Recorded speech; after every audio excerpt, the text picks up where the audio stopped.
Yo, what is good, YouTube? Krishan checking back in with another video.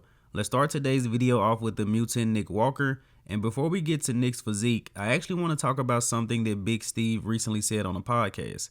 So Steve did a podcast with Fuad Abiad, and Steve was asked, do you think Nick Walker can win the Mr. Olympia?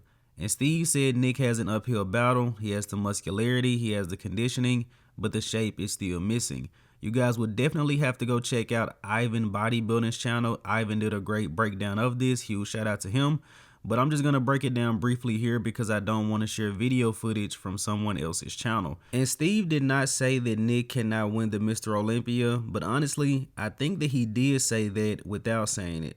Being a guy that's the head judge of the O, I think Steve should have maybe responded with, I think every guy that is currently in the top 6 has a realistic chance of winning the Mr. Olympia. That's just my personal take. From listening to that, it basically sounded like Big Steve said no. But you guys go check it out. If you've already seen it, let me know in the comment section below what you think.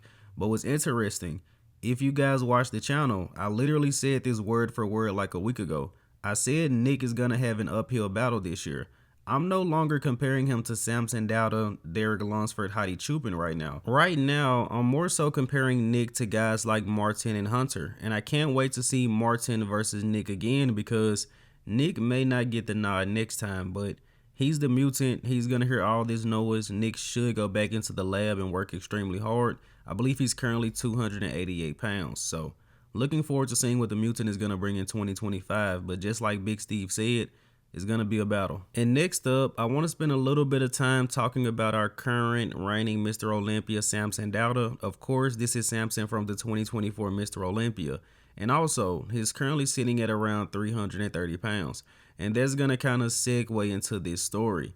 Samson is currently the standard for men's open bodybuilding. He's 330 in the off season, he's 300 plus on stage, he's aesthetic, and he's one hell of a poser. I think with Samson being the current standard for Mr. O, it's gonna cause guys to make improvements. Guys are gonna have to add size.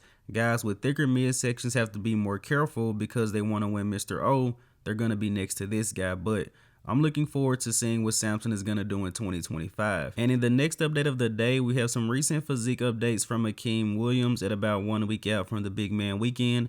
I have yet to see the competitors list for this show come out, but I think we're going to see Lewis Breed as well as Mark Hector in that lineup.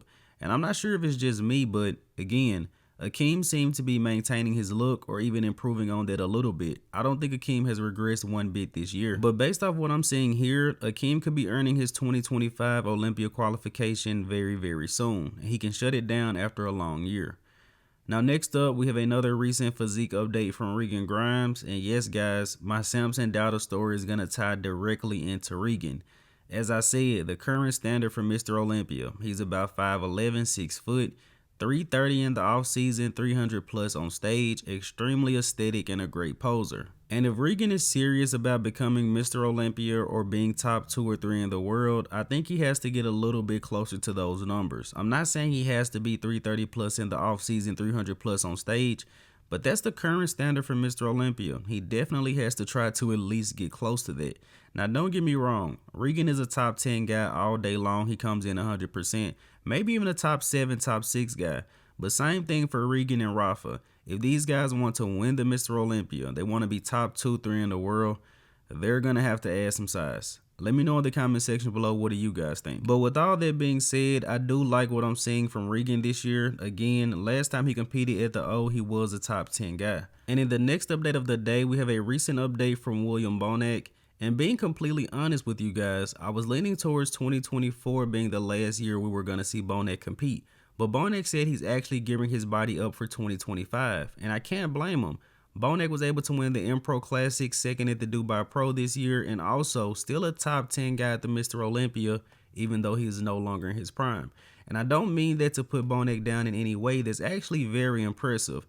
Comparing himself now to 2018, 2019, a completely different bodybuilder, but still one of the best in the sport. And let's switch over to 212. We have a recent update from our current reigning 2-time Olympia champion, Keone Pearson. And in the caption of this post, Keone did slightly hint at men's open, but I don't think now is the time. Keone said he'll do open when him or his coach says they're gonna do open, which has not happened yet. And seeing Keone at this year's Olympia, also seeing Chris Bumstead in men's open, really makes me wonder. I've heard a few people say maybe the reason that bodybuilding isn't as competitive now as it was in the 90s is because we have too many divisions. Maybe the guy that should be winning Mr. Olympia titles isn't even in men's open. Maybe he's in 212 or classic physique. And seeing Keone and Chris Bumstead, it's quite possible. Maybe our next 7-time Mr. Olympia is currently in men's physique and has not hit the gas. I'm joking, but I'm also serious. And last but not least, I did want to briefly talk about this video of Heath that he recently posted up training biceps, showing off the striations in the biceps. And I want to say I don't think that Phil is coming back to the stage. I don't think he's going to do the Masters Olympia. It's just great to see this guy working out. And in retirement, Phil still has some incredible arms, along with Rolly Winkler, who I don't think has officially retired, but always great to see Phil training. Every Go Fitness video starts off with Phil Heath, Flex Willer, and Sean Roden. Phil is my personal favorite Olympia champion. Now let's go ahead and wrap up today's video here with the archive of the day. You guys let me know in the comment section below who is this legendary bodybuilder. And as always, I hope you guys did indeed enjoy this video. And if you have not done so already, be sure to like the video and subscribe to the channel. We're so close to 10K, guys. So close. I'm Keone from Go Fitness, and that's it. I'm out.